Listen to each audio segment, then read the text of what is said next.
하나님의 말씀 봉독하겠습니다. 오늘 말씀은 사도행전 2장 42절부터 47절 말씀입니다. 사도행전 2장 42절부터 제가 봉독하겠습니다. 그들이 사도의 가르침을 받아 서로 교제하고 떡을 떼며 오로지 기도하기를 힘쓰니라. 사람마다 두려워하는데 사도들로 말미암아 기사와 표적이 많이 나타나니 믿는 사람이 다 함께 있어 모든 물건을 서로 통용하고 또 재산과 소유를 팔아 각 사람의 필요에 따라 나눠주며 날마다 마음을 같이하여 성전에 모이기를 힘쓰고 집에서 떡을 떼며 기쁨과 순전한 마음으로 음식을 먹고 하나님을 찬미하며 또 온 백성에게 칭송을 받으니 주께서 구원받는 사람들을 날마다 더하게 하시니라. 아멘. 지난번 설교에서 우리는 마리아의 다락방에 모였던 성도들이 마띠아를 12번째 사도로 선출하는 모습을 살펴봤습니다. 그 후에 성도들은 열심히 기도하면서 예수께서 약속하셨던 그 성령님이 오시기를 기다렸습니다. 그렇게 기도한 지 10일쯤 되었을 때 그날도 역시 제자들이 함께 기도하고 있는데 성령께서 임하셨습니다. 사도행전 2장 2절 3절을 보면 성령께서 임하시는 모습을 생생하게 표현하고 있는데요. 갑자기 하늘로부터 급하고 강한 바람 같은 소리가 들렸다고 그랬습니다. 또 불의 혀같이 갈라지는 것, 그러니까 불꽃 모양이었던 것 같습니다. 그 불꽃 모양이 각 사람 위에 하나씩 임하여 있었다. 그렇게 성경은 우리에게 전해주고 있습니다. 성령께서 각 사람들의 머리에 임하시는 그 모습이 가시적으로 나타났다는 것입니다. 눈에 보이는 어떤 현상이 있었던 것이죠. 물론 오늘날에는 성령께서 우리에게 임하실 때 이렇게 시각적인 현상이 나타나지는 않습니다. 그러나 그때는 최초로 성령께서 임하셨기 때문에 그렇게 강력한 모습으로 임하신 것 같습니다. 그 성령이 임하신 날을 우리는 성령 강림절이라고 해서 매년 기념하고 있습니다. 지난 6월 6달 성령 강림절에 오늘 방금 읽어드린 2장 앞부분 말씀을 읽어드리면서 첫 번째 성령 강림절에 무슨 일이 있었던가를 제가 다 말씀드렸습니다. 성령께서 사도들에게 충만하신 후에 성령께서 제자들에게 나가서 말하라고 말씀하셨어요. 그래서 사도들이 길거리에 나가서 말하기를 시작했을 때 놀라운 일이 일어났습니다. 그날이 유대인의 명절이었던 오순절이었거든요. 오순절이 되면 다른 나라에 흩어져 살던 유대인들, 그때는 그 지역이 로마가 다 지배하고 있었기 때문에 지금처럼 국경이 없고 다 국경이 사라지고 사람들이 자유롭게 다닐 수 있었잖아요. 그래서 유대인들이 이스라엘 나라 밖에 많은 나라에 흩어져서 그리고 그렇게 살고 있었던 것이죠. 그렇게 흩어져 살던 유대인들을 디아스포라 유대인들이라고 그럽니다. 이 사람들이 6월절이나 오순절이 되면 순례차 예루살렘에 모입니다. 그래서 이 오순절에도 성령 강림하셨던 그 오순절에도 디아스포라 유대인들이 예루살렘에 많이 와 있었던 것 같습니다. 그리고 이들이 사도들의 말을 들었는데 각각 자기의 언어로 들었다고 했습니다. 그러니까 사도들은 이스라엘 사람들이 사용하는 그 언어로 말을 했겠죠. 복음을 전했겠죠. 그런데 듣는 사람들은 로마에서 살고 있었던 사람들은 로마의 말로 듣고 안디옥에서 살았던 사람들은 안디옥의 말로 들었다는 것입니다. 그래서 어떤 사람들은 사도들이 술에 취한 것 아니냐고 조롱하기도 했어요.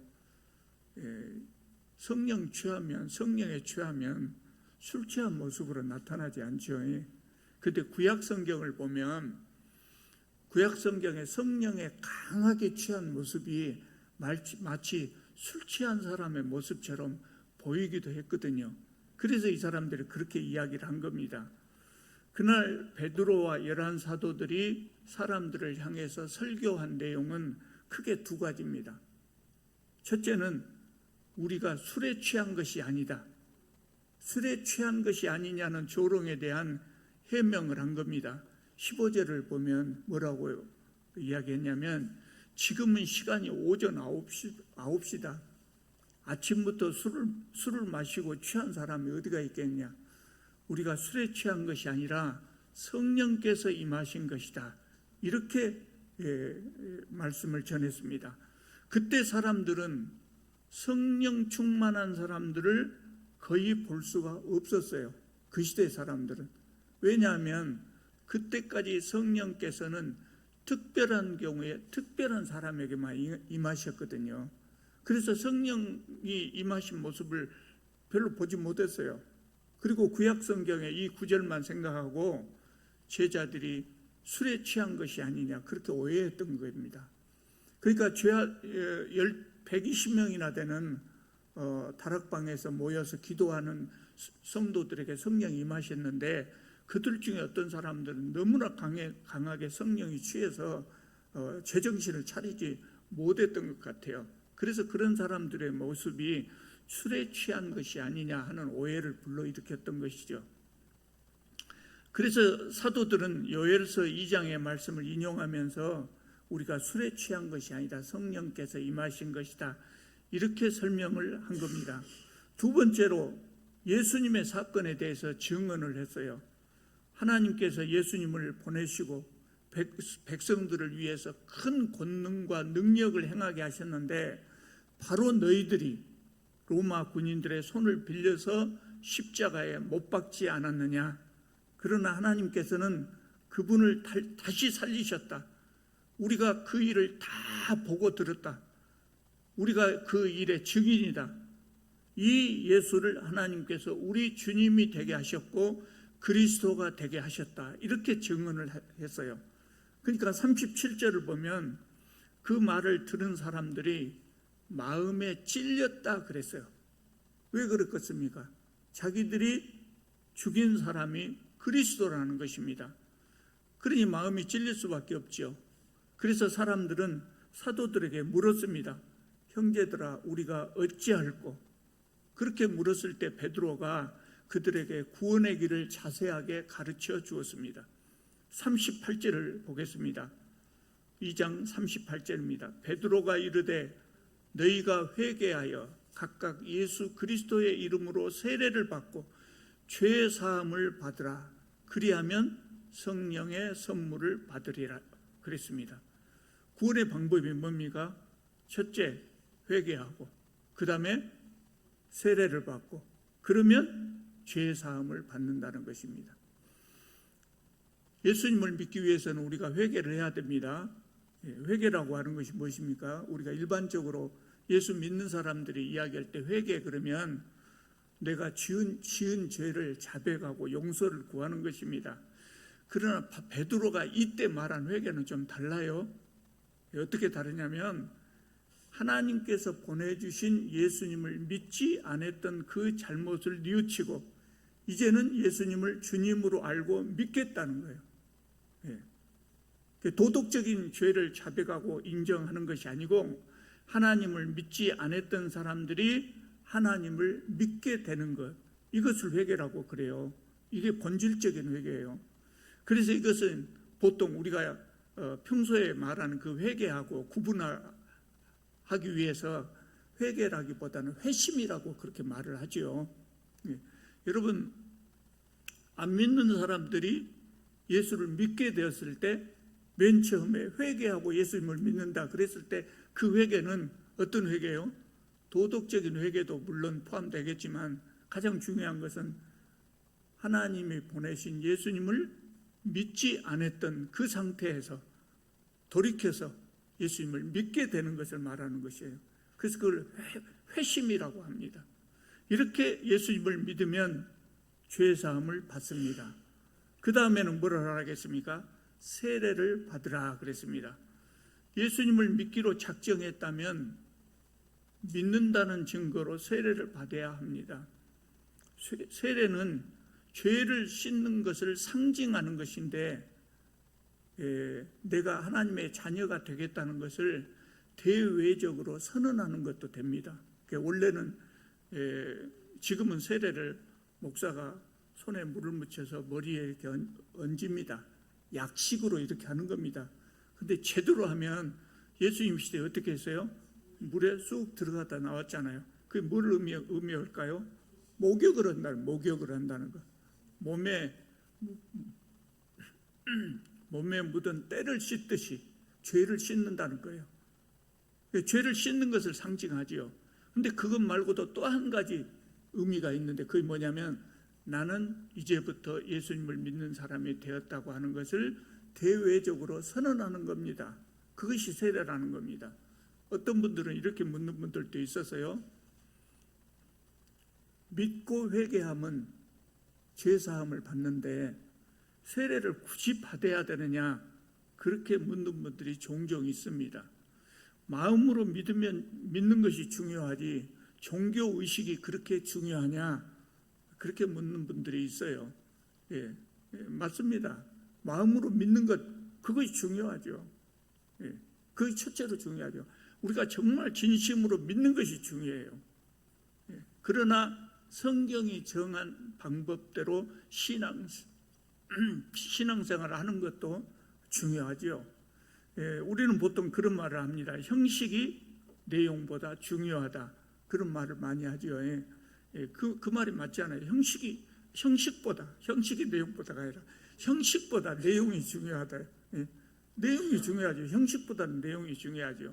형식이라고 하는 것은 내용을 보존하기 위해서 존재하는 것 형식 아니겠습니까? 그 내용이 분명히 더 중요합니다. 그러나 내용이 중요하다고 해서 형식을 무시해버리면 나중에는 내용마저도 손상되는 경우가 있을 수 있단 말이죠. 빵집에 가서 이쁜 케이크를 골라가지고 사가지고 옵니다. 그러면 빵집에서 케이크를 튼튼한 상자에다 담아줍니다. 케이크 중요합니까? 상자가 중요합니까? 케이크 당연히 중요하죠. 케이크 중요합니다. 형식보다 내용이 중요한 것처럼 상자보다는 케이크 중요합니다. 근데 케이크 중요하다고 해서 상자에 담지 않고 비닐봉지에 담으면 어떻게 되겠습니까? 케이크 마치 죽처럼 되어버린다고. 죽처럼.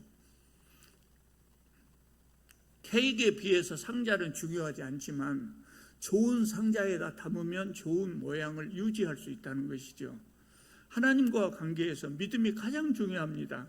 그러나 예수께서는 우리가 믿음을 지키는데 유익하기 때문에 세례라고 하는 방법을 주셨어요. 그러므로 세례를 꼭 받는 것이 좋습니다. 그날 사도들이 설교를 할 때 설교를 듣고 많은 사람들이 회개하고 세례를 받았습니다. 41절을 보면은요, 그날 회개하고 세례를 받은 신도의 수가 3,000이나 더했다 그랬어요. 3,000명이나 되었다 그랬어요. 그래서 이제 본격적으로 교회가 시작된 겁니다. 다락방에 모였던 성도들은 몇 명이 모였다고 해서요? 120명 정도가 모였다고 했는데 이 오순절날, 성령 강림절날 신도의 수가 3,000이나 더하더라 그래요. 본격적으로 이제 교회가 시작을 한 겁니다. 자, 그러면 이제 이 사람들이 어떻게 신앙생활을 했습니까? 42절을 보면 그게 나옵니다. 그들이 사도의 가르침을 받아 서로 교제하고 떡을 떼며 오로지 기도하기를 힘쓰니라 그랬어요. 이것이 신앙생활의 핵심입니다. 이것이 신앙생활의 모습입니다. 우리가 예수 믿고 하나님의 자녀가 됐으면 그 다음에 신앙생활을 어떻게 해야 됩니까? 이렇게 해야 된다고요. 사도들의 가르침을 받고 서로 교제하고 떡을 떼고 기도를 열심히 했다. 그렇게 성경은 이야기하고 있습니다. 초대교회 성도들의 모습입니다. 첫째로 사도들의 가르침을 받았다 그랬습니다. 자, 이제 막 회심하고 기독교인이 된 사람들, 그 사람들이 신앙을 어떻게 알겠습니까? 예수님을 믿는다고 하는데 예수님이 누구신가? 그분을 왜 믿어야 되는가? 예수께서 무엇을 하셨는가? 또 기독교인은 어떻게 살아야 하는가? 알아야 될 것 아닙니까? 그래서 사도들이 이것을 열심히 가르쳤다 그랬어요. 사도들은 어떤 사람들입니까? 예수께서 이 땅에 계실 때 행하시고 말씀하신 것을 직접 보고 들은 사람들입니다. 그래서 사도들이 예수님이 행하신 모습들을 설명하고 예수께서 가르치셨던 것을 그대로 가르쳤습니다. 교회는요, 처음에 교회가 시작했을 때부터 사도들이 이것을 가르쳤고 그 후에 사도들이 죽고 난 다음에는 사도들을 이었던 사도들의 제자들이 또 이것을 이어서 계속해서 가르쳤어요. 그 가르친 것을, 사도들이 가르친 것을 모아서 책으로 만든 것이 뭐예요? 성경입니다. 그 신약 성경입니다. 그래서 우리가 성경 공부를 열심히 하는 겁니다. 우리는 정말 성경 공부를 열심히 해야 합니다. 지난번에 제가 말씀드렸죠. 왜 성경을 열심히 공부합니까? 하나님 나라 들어갈 때 시험 보기 위해서 보는 것 아니에요. 열심히 공부하는 거 아니에요. 왜 공부합니까? 우리가 누구를 믿고 어떻게 믿고 기독교인으로서 어떻게 살아야 하는가, 이것을 알기 위해서 믿는 겁니다. 두 번째로 교제했다고 그랬어요. 교제했다. 교회는 하나님을 섬기는 모임이기 때문에 예배만 잘 드리면 된다, 이렇게 생각하면 안 됩니다. 의외로 그렇게 생각하시는 분들이 많아요. 예배를 잘 드리고 오면 된다. 예배만 드리고 그냥 도망치듯이 집으로 돌아갑니다. 그러나 성도들의 교제는 교회의 필수적인 요소입니다. 필수적인 요소입니다. 교제를 통해서 예수 그리스도 안에서 한 형제고 자매고 가족임을 느끼게 되는 것입니다. 그래서 교제가 필요하다는 거예요. 여러분, 세상에 아무리 좋은 모임이라고 할지라도 회원 간에 유대가 없으면 그 모임이 오래가지 못하거든요. 그래서 모임마다 침묵회를 합니다.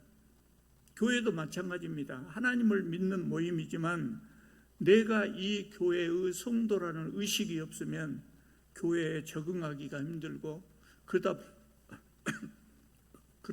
보면 교회에 가는 것이 즐겁지 않고, 그래서 점점 교회가 멀어지고 믿음이 사라지는 것입니다. 그래서 교제라고 하는 것이 꼭 필요합니다. 우리는 성도들 간의 교제를 통해서 서로 격려하고 믿음을 격려하고 서로 배웁니다. 그리고 우리가 한 가족임을 확인하는 것입니다. 그래서 성도의 교제가 필요하죠. 이 교제가 정말 중요한 것이기 때문에 오늘 본문에 보면 성경은 이것에 대해서 추가로 설명을 하고 있어요. 44절, 45절을 보면 믿는 사람들이 다 함께 있어 모든 물건을 서로 통용하고 또 재산과 소유를 팔아 각 사람의 필요를 따라 나눠줬다. 그렇게 성경은 이야기하고 있습니다. 거기에 모였던 초대교회 성도들이 함께 모여서 모든 물건을 서로 통용했다. 네것 내것 없이 사용하고 재산을 팔아서 사람들의 필요를 따라서 나누어줬다 그랬습니다. 말로만 교제를 한 것이 아니고 자신의 재산을 팔아서 다른 사람들의 필요한 것들을 공급해 줬다는 거예요. 여러분, 왜 이때 성도들이 모든 물건을 네것 내것 없이 서로 통용했겠습니까? 왜 재산을 팔아서 필요한 것들을 나눠줬을까요? 이유가 있어요. 오늘 우리는 꼭 그럴 필요는 없어요. 오늘 우리는 꼭 그럴 필요는 없는데 그때 처음 예수 믿었던 그 3,000명이나 되는 성도들은 그럴 필요가 있었어요. 왜 그랬냐면 그 3,000명 중에 디아스포라 유대인들이 많이 있었어요. 그 사람들은 외국에서 왔단 말이에요. 외국에서 6월절이고 오순절이고 해서 명절을 지키려고 왔다가 전도를 받았어요. 그리고 기독교인이 되어버렸어요. 기독교인이 된 다음에 바로 돌아가는 것이 아니라 그냥 돌아가면 어떻게 되겠습니까? 뭔가 좀 배우고 가야 되지 않겠습니까? 그래서 배우려고 거기 남았다고요. 그러니까 자기들이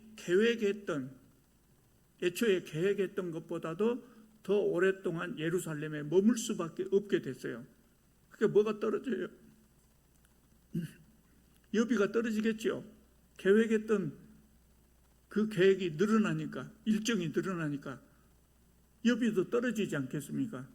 그럼 어떻게 해야 되겠습니까? 그래서 예루살렘 성도들이 즐거운 마음으로 가지고 있는 것을 나눠 쓰고 부족하면 재산을 팔아서 그 사람들의 필요한 것들을 공급해 줬다. 그렇게 성경은 이야기하고 있습니다. 얼마나 보기 좋은 모습입니까? 마치 이 천국의 모습을 이 사람들은 보인 겁니다. 그래서 초대교회 성도들은 정말 형제라는 생각을 할 수 있었고 서로 간에 형제라고 그렇게 자매라고 그렇게 불렀지요. 세 번째로 떡을 뗐다고 했습니다. 식사를 같이 했다는 겁니다. 예루살렘 성도들은 예수께서 제자들과 함께 하셨던 그 최후의 만찬을 본받아서 식사를 함께 했습니다. 함께 밥을 먹는다는 것 교제에 있어서 굉장히 중요합니다. 아주 효과적인 방법입니다. 그래서 우리도 예배 후에 함께 밥을 먹지 않습니까? 네 번째로 기도에 힘썼다 그랬어요. 기도가 뭡니까? 기도는 하나님과 대화하는 겁니다. 하나님께 우리의 마음속에 있는 것을 하나님께 아뢰고 하나님의 말씀을 듣는 겁니다. 그래서 우리는 기도를 통해서 하나님과 교제할 수 있습니다. 하나님께서 나와 함께 하심을 기도를 통해서 체험할 수 있습니다. 그렇게 하면서 우리의 믿음이 점점 더 깊어지는 겁니다. 그래서 기도는 신앙생활의 필수적인 요소입니다. 여러분 기도 열심히 하시기 바랍니다. 기도 어떻게 하는 것인가를 다 배웠지만 실제로 기도하는 모습을 보시려면 교회에 나와서 기도하는 사람들의 모습을 보는 것이 중요하지요. 기도는 집에서 해도 되고요. 또 우리가 길을 갈 때나 일을 할 때도 기도할 수 있어요. 그러나 교회에서 다른 성도들하고 함께 기도하면 뭐가 좋습니까? 기도에 집중할 수 있고 기도에 힘을 얻을 수가 있어요. 그래서 우리가 수요 기도회, 새벽 기도회를 정해놓고 그렇게 모이지 않습니까? 함께 모여서 기도할 수 있기를 바랍니다. 예루살렘 교회가 처음 시작됐을 때 성도들은 사도들의 가르침을 받고 교제하고 식사를 같이 하고 기도에 힘썼다 그랬습니다. 여기 기도에 힘썼다 이 말은 정규적으로 지속적으로 되풀이했다는 그런 의미입니다. 이렇게 아름답게 신앙생활을 하니까 어떻게 됐습니까? 47절을 보면 온 백성에게 칭송을 받았다 그랬어요. 그리고 또 어떻게 됐습니까? 주께서 구원받은 사람을 날마다 더하게 하시니라 그랬습니다.